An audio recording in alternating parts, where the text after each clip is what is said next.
The coalition of northern groups in Katsina state says the state is an example of a failed state as Governor Aminu Bello Masari is calling on residents to carry arms as a means of self-defense against the ongoing banditry.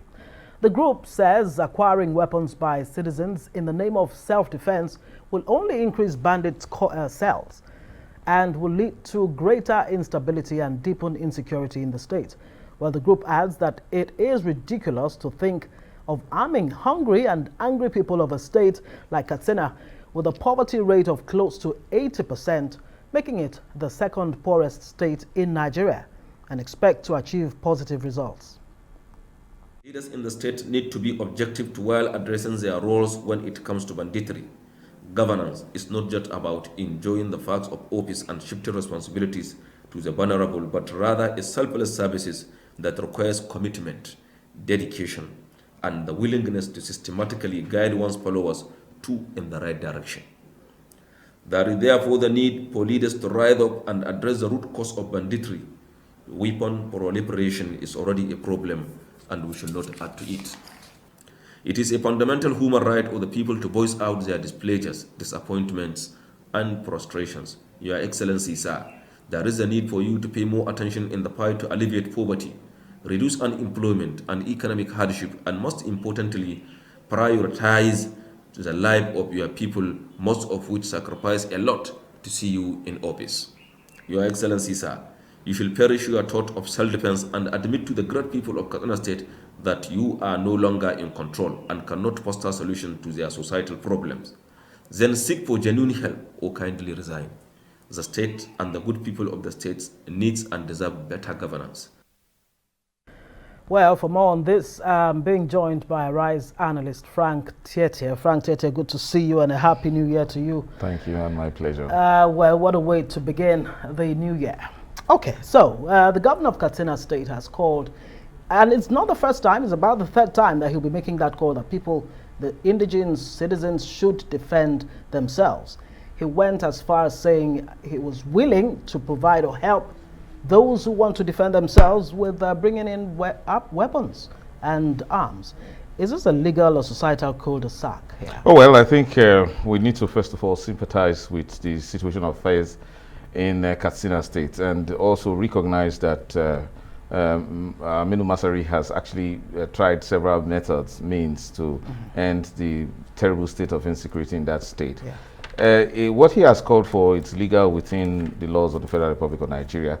Interestingly, he also has so much powers under the Firearms Act to actually cause either the Commissioner of Police or directly from his office to empower certain persons, license certain persons to own guns or arms and ammunition.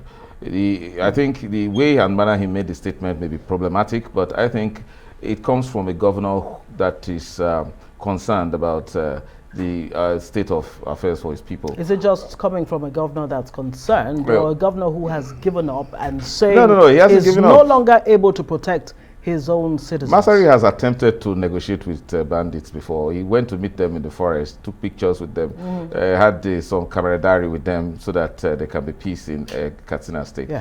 You know, there's something we are not exploring as a country. When I prefer the UN statistics that says that over 350 million small arms and light weapons are in Nigeria.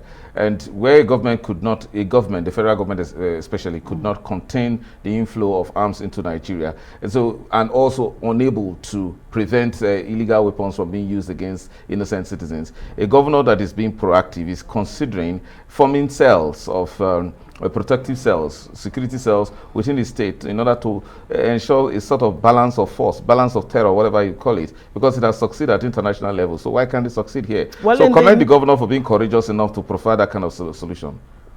Why not find the courage to actually fight banditry, terrorism to a standstill? I mean, like you said, he has used the carrot approach and, of course, the stick.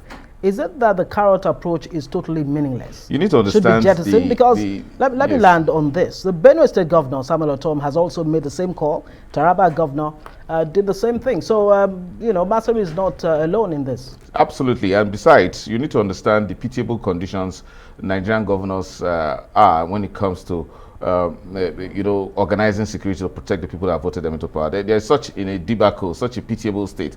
They don't actually, as a matter of fact, control the police force within the state. They are unable to organize proper security, arm them, and then security forces arm them for the purpose of protecting people. It's not that realistic for them. Again, you find that it's not tenable for a Nigerian state governor to actually take responsibility for the security of his state. I think it's not correct, and it's self-deception for us to assume that governors are indeed the chief security officers of their state. That's not true.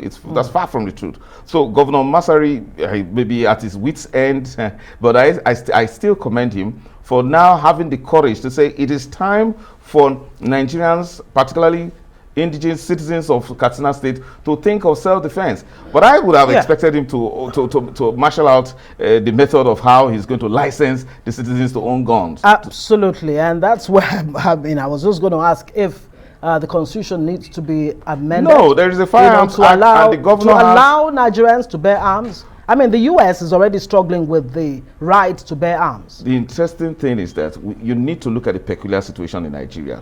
We are a country where illegal weapons are all over the place, and the citizens are being terrorized every day, killed. And these are citizens who could defend themselves. Now, we have a state governor who has powers under law, Firearms Act, to actually cause the Commissioner of Police to license certain persons that are considered in the mind of the Commissioner of Police to be of good behavior enough to own guns. So in a situation that we have in Katsina State, which is so terrible, for a state that doesn't have much income. It doesn't matter whether the president is from Katsina State. It's the revenue it gets from the federal allocation is quite small. And so you cannot begin to demand from the governor what he doesn't have. But the group you saw there in that report, their position is fix hunger, fix poverty, and then these problems will by default solve themselves, including banditry, terrorism, and other crimes. I've actually heard some experts say, look, if you don't fix the Almajiri problem today, they will become the terrorists and the bandits of tomorrow. That not fixing that problem years ago, the Almajiris and the Talakawas and what have you, is a result of what we're seeing today. What do you think, Masari, in terms of long-term measures, even the federal government? Because some are saying this Masari's call is an indictment on the government at the center. Yeah, that's true, because again, they are not being fair on the governor. I'm not the apologist of the governor, but I think we should face facts and look at issues dispassionately.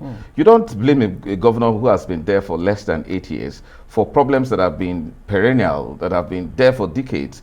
Governor Masari can't be responsible for the state of poverty across northern Nigeria, and in fact the entire Nigeria.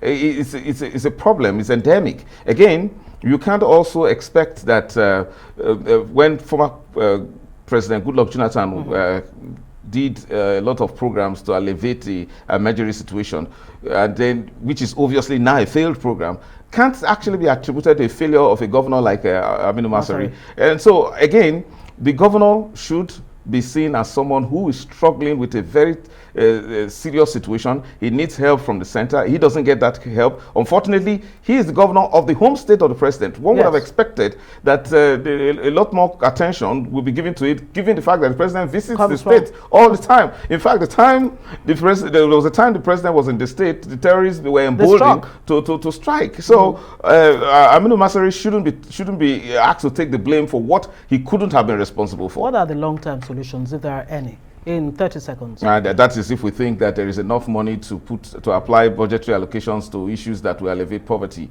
We should actually, as citizens, begin to take certain responsibilities. We can't take responsibility for problems that we didn't cause, but we can take responsibility for actions that are positive enough to solve our immediate problems. Thank you so much, Frank Tiettie, Rise News analyst, for joining us.